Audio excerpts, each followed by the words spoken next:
My name is Ashley, 26, female, and I have done something that has made my mom, Candace, 52, female, refuse to come to my wedding. Don't judge me before you read my story. My childhood was far from normal, and even now I carry the weight of it with me every day. I never knew my dad. He left us when I was just 2 years old.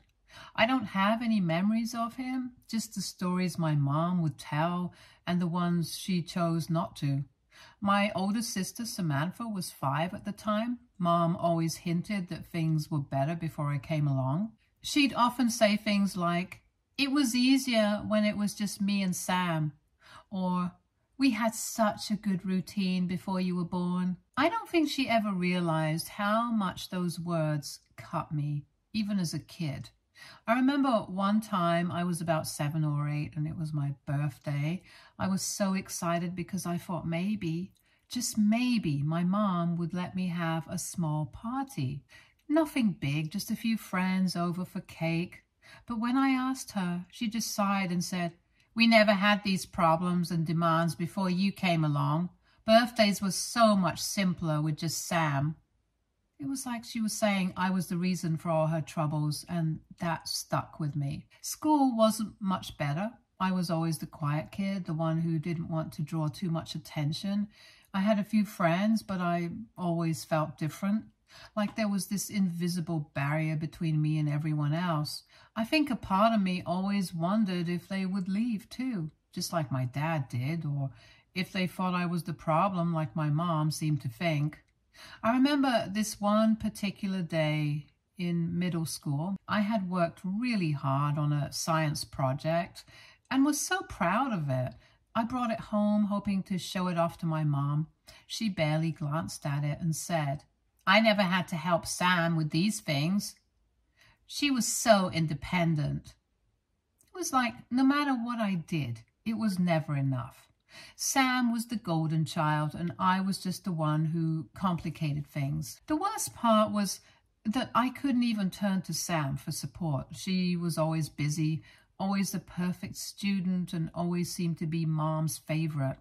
I remember one Christmas, Sam got this beautiful necklace that she had wanted for months. I got a book about how to improve my grades.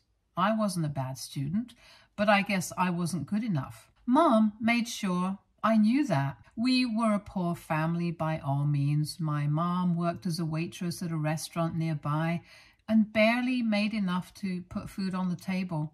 My sister Samantha and I had to work part-time to help the family out. I started helping out as soon as I was old enough. My first job was at a local grocery store where I would bag groceries and stock shelves. It wasn't glamorous, but it was money that helped us get by. Sam, being the smart and driven one, took on tutoring gigs and worked at a library. Despite our financial struggles, Sam managed to secure a scholarship to a good college. She was always the smart one, and I was so proud of her for making it. But after she left for college, things changed. She barely made any contact with us, only coming home during the holidays or spring break. It was like she had moved on to a new life and we were just a part of her past she wanted to forget. It hurt, but I tried to understand. She was making a better life for herself and maybe she didn't want to be reminded of the tough times. At home, things didn't get easier. Without Sam around, it was just me and Mom. And the pressure to make ends meet was even greater. I started working more hours, picking up shifts wherever I could. I remember one winter when our heating broke down. We couldn't afford to fix it, so we bundled up in layers and used space heaters in the living room. Mom would always apologize, saying she wished she could do more for us. It broke my heart to see her so stressed and sad, feeling like she had failed us. I remember one night when I was 16, I had come home from a long shift at the grocery store. Mom was sitting at the kitchen table staring at a stack of bills.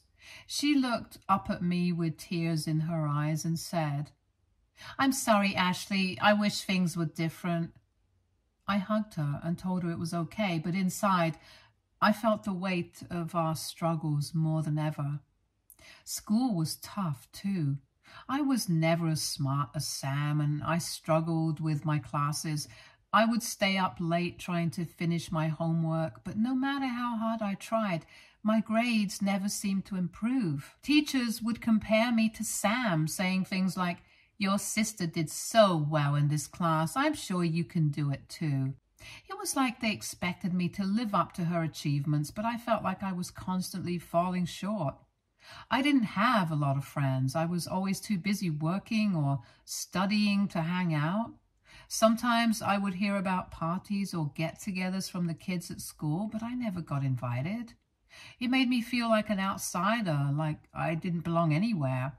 I remember one time a girl in my class asked me if I wanted to go to the movies with her and a group of friends. I was so excited and said yes. But when the day came, I had to cancel because Mom needed me to work an extra shift to cover a bill. I never got invited out again after that. When Sam came home for the holidays, it was like she was a stranger. She would talk about her new friends and all the exciting things she was doing at college. I would sit there, listening, feeling like I was from a different world. She didn't seem interested in what was happening at home, and she never asked how we were doing. It felt like she had moved on and left us behind. After my sister graduated, she started working in a very lucrative field. She got a job at a big company, making a lot of money right out of the gate. Then she went back to school to get her MBA, and as expected, moved on to an even better position. During this time, she barely had any contact with my mom or me. It was like she was too busy climbing the corporate ladder to remember where she came from. I was not exactly academically inclined like Sam, but I loved art. Drawing and painting were my escape from reality. I decided I wanted to pursue a career in art, even if it was risky. Living at home made it easier financially, but it wasn't the best environment for someone trying to find their path. I started taking online art classes and watching tons of YouTube tutorials to improve my skills. I would spend hours each day working on my art, trying to get better. To make some money, I started selling my art online. I set up an Etsy shop and an Instagram page to showcase my work. It was slow going at first and I wasn't making much, but I loved what I was doing. It felt good to be creating and sharing my art with others, even if it was just a few people. But living at home with my mom was tough. She could not stop comparing me to Sam. Every time I made a little money from my art, she would say things like, "That's nice, but Sam makes more in a day than you make in a month." It was like a constant reminder that in her eyes, I wasn't measuring up. One particular instance stands out. I had just finished a large commission piece and was really proud of it. I showed it to my mom, hoping for a bit of praise. She looked at it and said, "It's pretty, but it's not going to pay the bills like Sam's job does. Why don't you find something more stable?" It crushed me. I knew she didn't understand art or what it meant to me, but hearing her say that made me feel like my passion was worthless.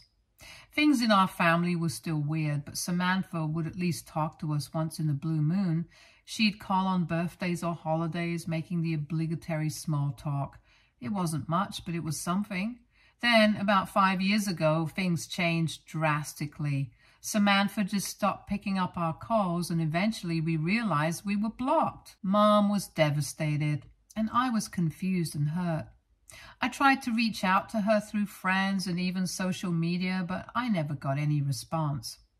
Finally, I got a new phone number and decided to text her, hoping she would reply if she didn't recognize the number. And to my surprise, she responded. But the message I received wasn't the warm, reconciling note I had hoped for.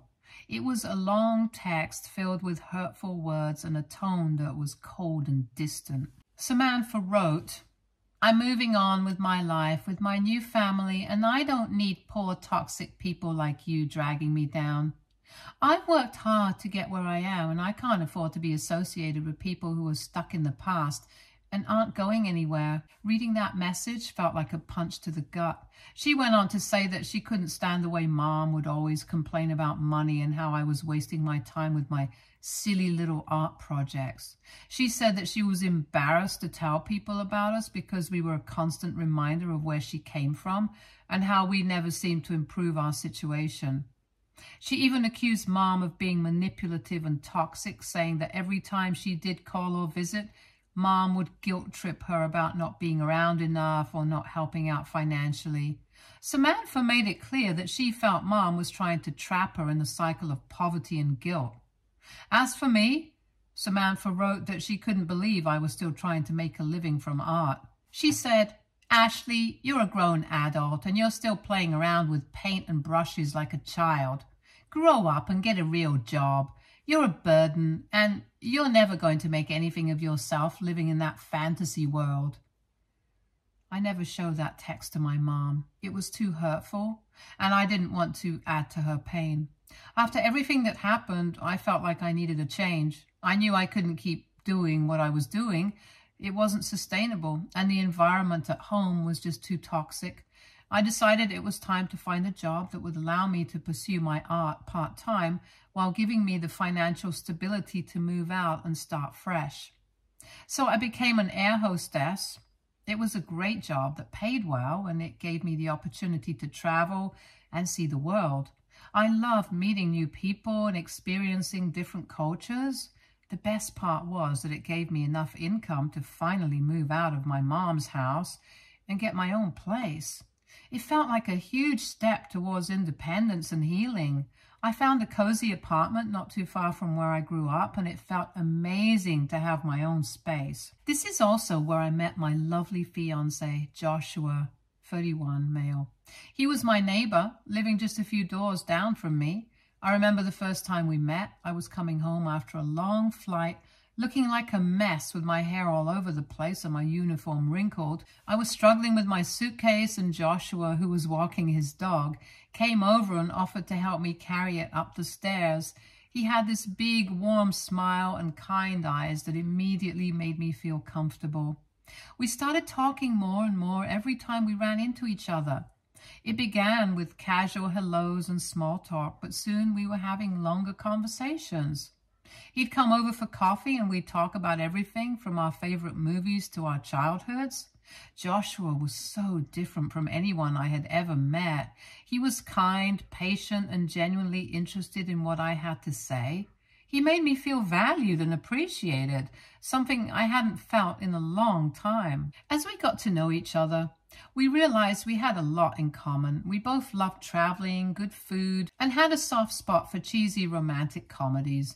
He worked as a graphic designer, and he had a deep appreciation for art, which made me feel even more connected to him. He would always encourage me to keep pursuing my passion for art, and even help me set up a little art studio in my apartment. We started dating, and things just felt right. He was always there for me, supporting my dreams and lifting me up when I felt down. We had so many great moments together, like the time he took me on a surprise trip to the beach because I mentioned in passing how much I missed the ocean, or when he organized a small art show for me in our apartment, inviting our friends and neighbors to come and see my work. It was one of the happiest moments of my life. A few months ago, Joshua proposed to me, and it was the sweetest, most heartfelt moment ever. It was a quiet evening, and we were having a picnic in the park near our apartment, one of our favorite spots. We were lying on the grass, looking up at the stars and talking about our future. Joshua suddenly got up and said he had something to show me. He pulled out his sketchbook and handed it to me. As I flipped through the pages, I saw drawings of all the special moments we had shared together. Our first meeting, our first date, the beach trip, and the little art show. The last page had a drawing of him down on one knee holding a ring and the words, "Will you marry me?" written in big, bold letters. I looked up, and there he was on one knee holding a beautiful ring. I was so overwhelmed with emotion that I started crying. Through my tears, I managed to say yes, and we hugged each other tightly. It was such a beautiful, intimate proposal, and it perfectly captured who we are as a couple. When I told my mom about the engagement, She congratulated me and said, "Finally, I was worried you would end up an old maid." I couldn't help but roll my eyes. What does that even mean? I'm just 26 years old. It was like she couldn't just be happy for me without throwing a little dig. Anyway, after the initial congratulations, she asked me if I was thinking about inviting Samantha to the wedding. I was shocked. I asked her, why would I invite Sam, considering I hadn't even talked to her in years? Mom said that Samantha was still my sister and that I should have her at the wedding. She went on about how this could be a way for us to let go of our differences and start fresh. But honestly, I had no interest in doing this. The wounds from Sam's hurtful message were still fresh, and I couldn't imagine having her there in such an important day. I told my mom that I had no interest in reopening old wounds and that I was focused on moving forward with my life, not dragging the past into my future. I thought everything was sorted out for my wedding until the rehearsal dinner when I saw Samantha walk in. I was shocked and couldn't believe my eyes. There she was, looking completely at ease as if she belonged there. My heart was pounding and my mind was racing with a mix of emotions, anger, confusion, and a hint of betrayal. I didn't know what to think or feel. I went straight to my room and demanded to know what Samantha was doing here. Mom looked a bit taken aback and said, "I reached out to Samantha and told her you were getting married. She said she was more than happy to come and celebrate with us." I was furious. How could Mom invite her without even asking me first? But I knew there was no point in causing a scene then and there with everyone around. I felt so many eyes on us, and I could see people whispering and looking in our direction. I tried to stay calm, but I was seething inside. I couldn't understand why Samantha would want to be here after everything she'd said and done. She had blocked me out of her life for years without any explanation, and then sent me that hurtful message when I tried to reach out to her. And now she was here, acting like nothing had happened. It was infuriating. I had been nothing but a good sister to her, always trying to bridge the gap, but she treated me like I was nothing. I couldn't shake the memory of that message. I had never told anyone about it, not even Joshua.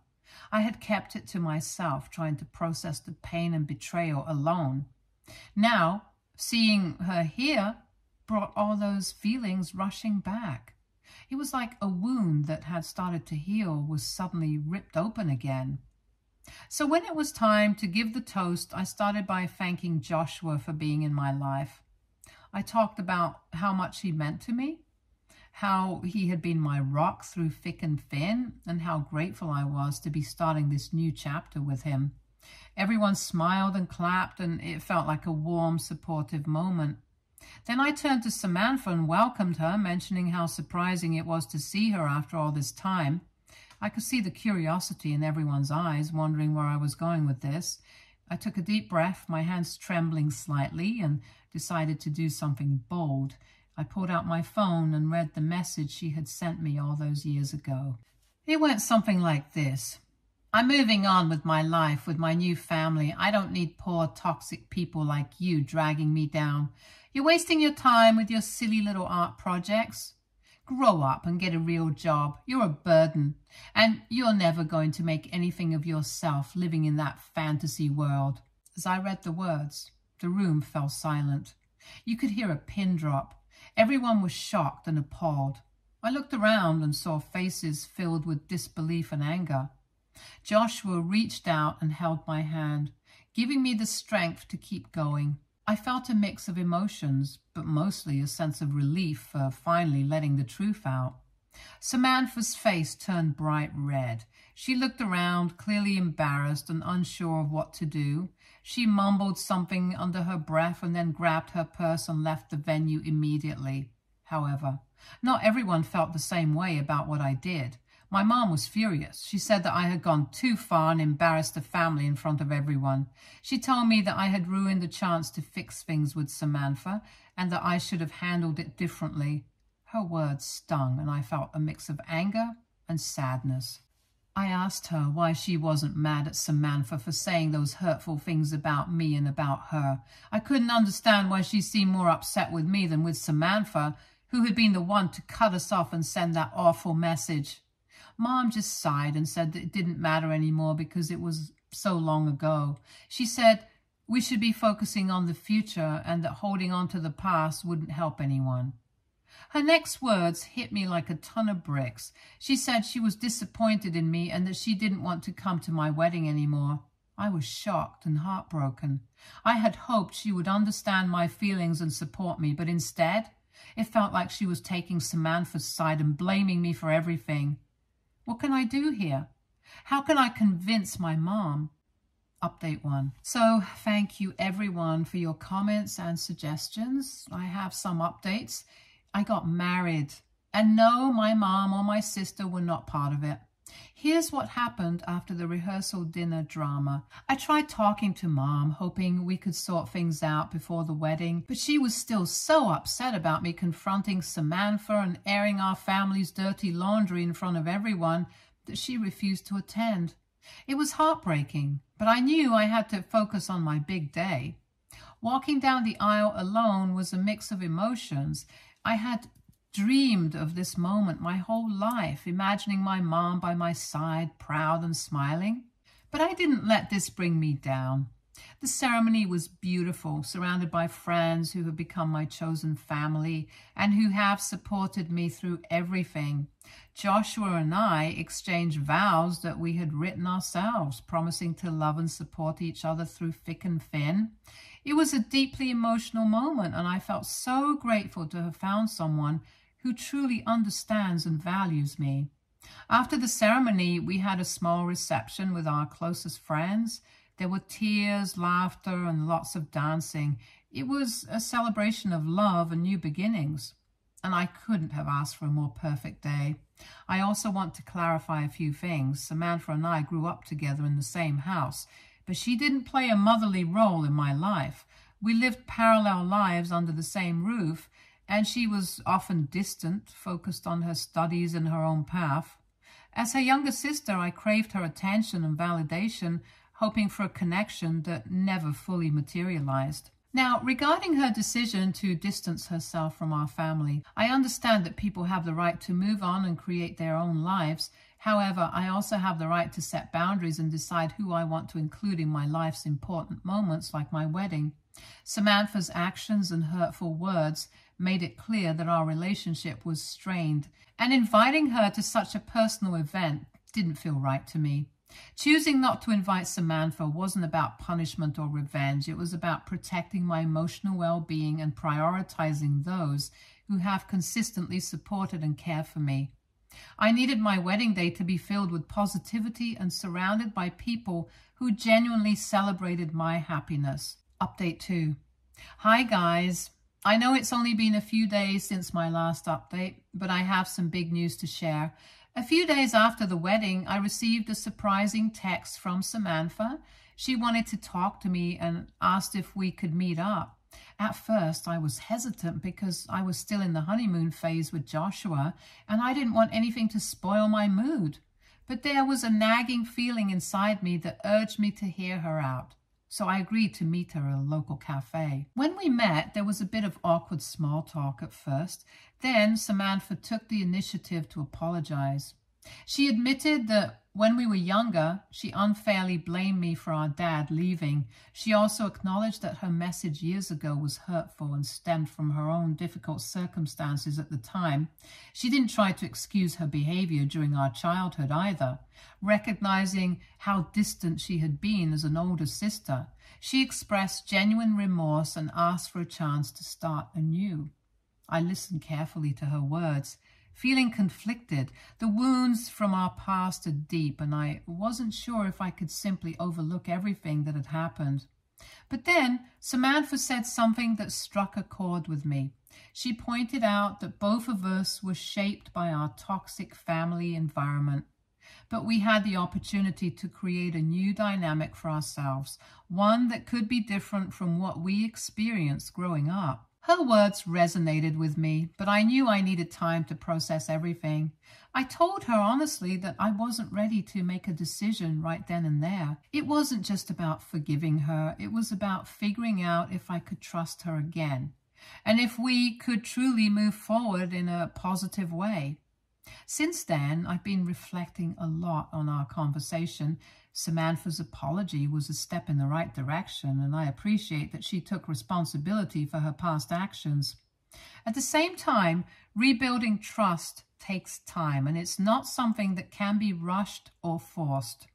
Joshua has been incredibly supportive throughout this. He encouraged me to listen to Samantha and consider what's best for my own healing and future happiness.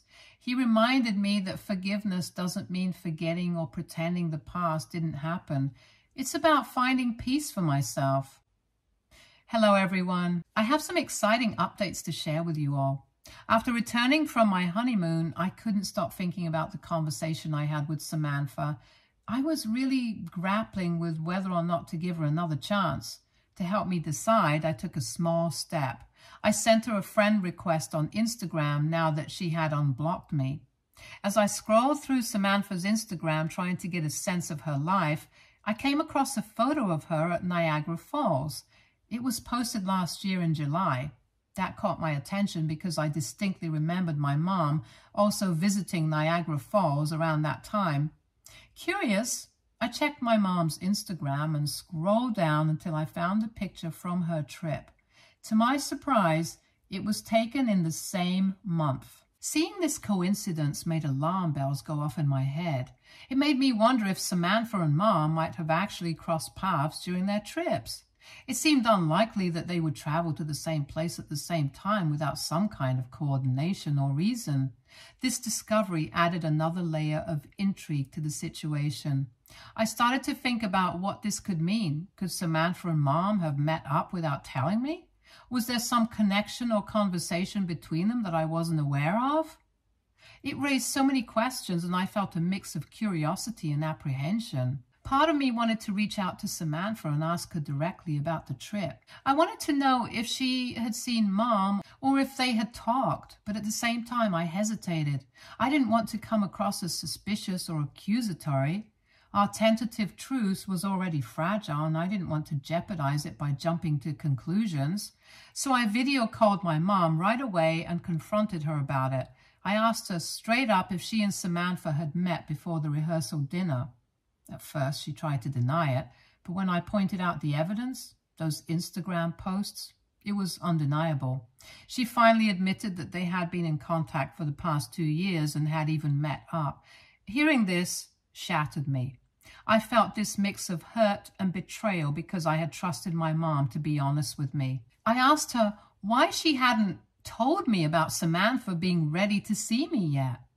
That answer made me even angrier. In the heat of the moment, I told her to pass on the message to Samantha and not to contact me again. Then, without giving it much thought, I blocked Samantha immediately. As for my mom, I'm considering blocking her too. Right now, I'm just feeling so overwhelmed with sadness and anger. It feels like everything I believe about my family has been turned upside down. Trust, which is supposed to be the foundation of any relationship, feels completely shattered right now. I don't know where to go from here. Part of me wants to shut myself off from them completely and just focus on healing from this betrayal. If anyone has been through something similar or has any insights on how to navigate feelings of betrayal and trust issues within a family, I would really appreciate your thoughts. I feel like I'm at a crossroads and I could use some guidance as I navigate this challenging chapter in my life. Thank you all for listening and for being here for me. It means more than you know. Stay tuned for more stories from Argo Relationships.